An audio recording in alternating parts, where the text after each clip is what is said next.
Well, let's take you back live now to St. Petersburg, Florida, where today, as we know, Hurricane Milton continuing its path toward the Gulf Coast. We can see some rain on our camera here. People making final preps, evacuations. Peak storm surge could reach up to 15 feet in some areas along the central part of the coast. So Dana and I are here now.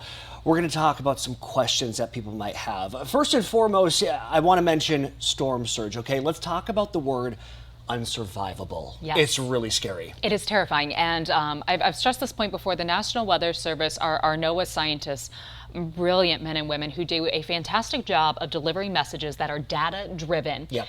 And they rarely use emotional terms of You go back to Hurricane Katrina, right? With things like that. unsurvivable, catastrophic Yeah. damage with Katrina. And they're using the same verbiage. Actually, I will pull it up right now so that Mark can see it here too. Hurricane Milton's messaging, the latest messaging actually from the National Weather Service here. They're calling it storm surge destructive, devastating. The highest rainfall will be across, bringing catastrophic and life-threatening flash flooding. So storm surge is when this hurricane, because it's low pressure, right? It's sucking up that moisture and creating this big storm. Sure. It's sucking up part of the ocean and creating that pressure too and pushing it forward. So it's pushing that tide and pushing that ocean water inland. We're not just talking about heavy rain coming down, we're also talking about the actual ocean being pushed inland. I also think it's really interesting too because we keep hearing landfall, Tampa, right? But what about Clearwater? What about St. Pete, right? They're Yes. going to get, it sounds silly, but it's not going to be Tampa landfall. We're talking on the coast. Along the coast, exactly. So the latest model trend has been just a little bit to the south. Sure. Sarasota area. Sarasota to Fort Myers. Right now, Fort Myers, again, also in a bay, dealing with tornado warnings.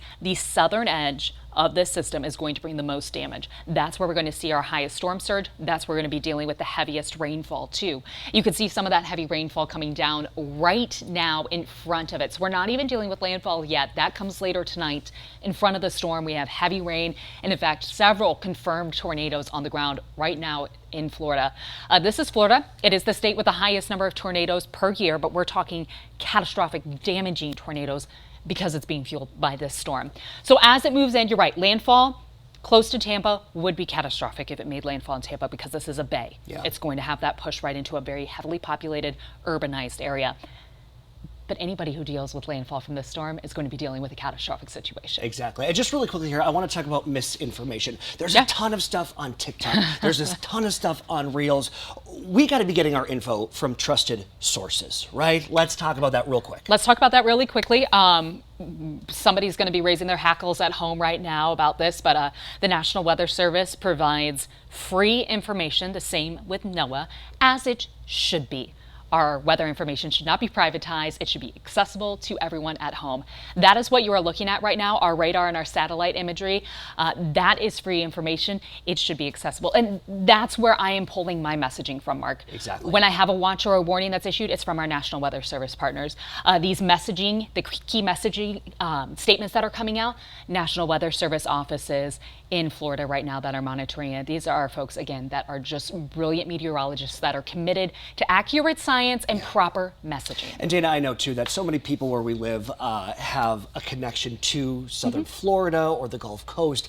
How can we track this storm at home to make sure our loved ones, our family, our friends are okay, and just to see what's going on in their area? That is a great question. What I actually want to show you guys, we can sit here and look at this map all day long, but what happens when Mark and I go off the air? Right. You can actually track this at home in the palm of your hand. So what you're looking at right now, this is our 27 Storm Track weather app. So I talk about this a lot for tracking weather in Wisconsin. This is a look at the map right now over Madison, but I want to zoom out because you can actually take this anywhere and look over different areas. So this is a look at Florida. So you are seeing on the phone the exact same radar that I am tracking here in studio. Here's the other thing. If you click that little triple dot in the corner, you're going to get a few different options.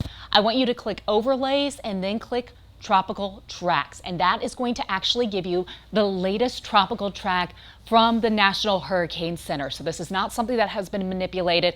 It shows you here that line trending just south of Sarasota now. The cone of uncertainty, that path, the impacts there could sway another 15, 20 miles north or south, but you can see what we're tracking.